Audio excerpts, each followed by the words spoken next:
બધાય સાહેબ બે આરોપીની ધરપકડ થઈ છે, માતા અને પુત્રની. શેમાં ધરપકડ કરવામાં આવી? શું મોડસ ઓપરેન્ડી છે? કઈ રીતે બાતમી મળી હતી? શું છે સમગ્ર ગુનાનો ભેદ?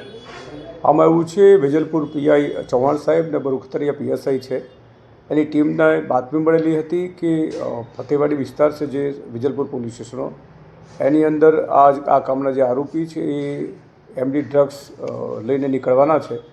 તેની હકીકત આધારે તેઓએ પોતાના સ્ટાફ પંચો સાથે રેડ કરેલી અને એમાં જે મુખ્ય આરોપી છે સમીમ બાનુ ઉર્ફે પપ્પી ફિરોજ ખાન, એ અને એનો દીકરો છે મોહસિન ખાન, એ બંને રેડ વખતે પકડાયેલા છે. 250 ગ્રામ એમડી ડ્રગ્સ એમની પાસેથી મળી આવ્યું છે. પોલીસે કાયદેસરની કાર્યવાહી કરી એમના વિરુદ્ધમાં અને અત્યારે તપાસ ચાલુ છે. આ જે પકડાયેલા આરોપી છે એ મા અને પુત્ર છે. એ સિવાય જે એના પિતા છે એ પણ 2017થી ડ્રગ્સમાં પકડાયેલા છે. હાલમાં એ ભરૂચ જેલ ખાતે છે.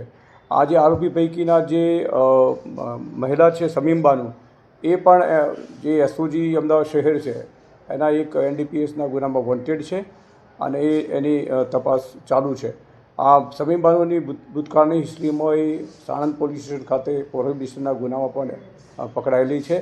એટલે આ જે આખું પરિવાર છે એ ગેરકાયદેસર પ્રવૃત્તિઓમાં 2017થી સંકળાયેલ છે. અત્યારે જે પ્રાથમિક તપાસ કરી છે એમાં એક જે શિરીન અલ્લા રખા કરીને મહિલા છે એની પાસેથી આપણે મેળવ્યું છે ને આ લોકો મોરબી ખાતે લઈ જઈ અને ત્યાં શિરીન જેનું નામ આપે, જેનો કોન્ટેક્ટ કરી આપે એને આપવાનું હતું એવી હકીકત જણાવેલી છે. અને આ અગાઉ 2 વખત એ ત્યાં આપી આવ્યા હોવાનું અને આ ત્રીજી ટ્રીપ કરતાં પકડાયેલ હોવાનું અલબત્ત તપાસમાં ખુલેલું છે. હા, શિરીન છે એ અમદાવાદની રામોલ વિસ્તારની છે. હાલમાં ફતેવાડી ખાતે સરખેજ પોલીસની હદમાં રહે છે. અત્યારે એ પણ વોન્ટેડ છે, પકડાયેલ નથી.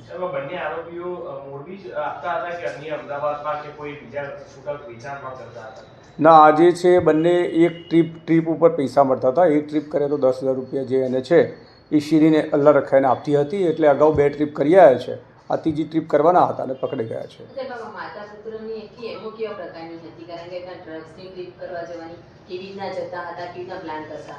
તે અહીંથી જે ટ્રાવેલર્સ જતી હોય છે અમદાવાદથી મોરબીમાં, એમાં અહીંથી ટ્રાવેલર્સમાં પેસેન્જર તરીકે બેસી જતા હતા અને ત્યાં જે રસ્તામાં એમને કોન્ટેક કરી આપે એને લોકો ત્યાં આપીને પાછા આવતા રહેતા હતા.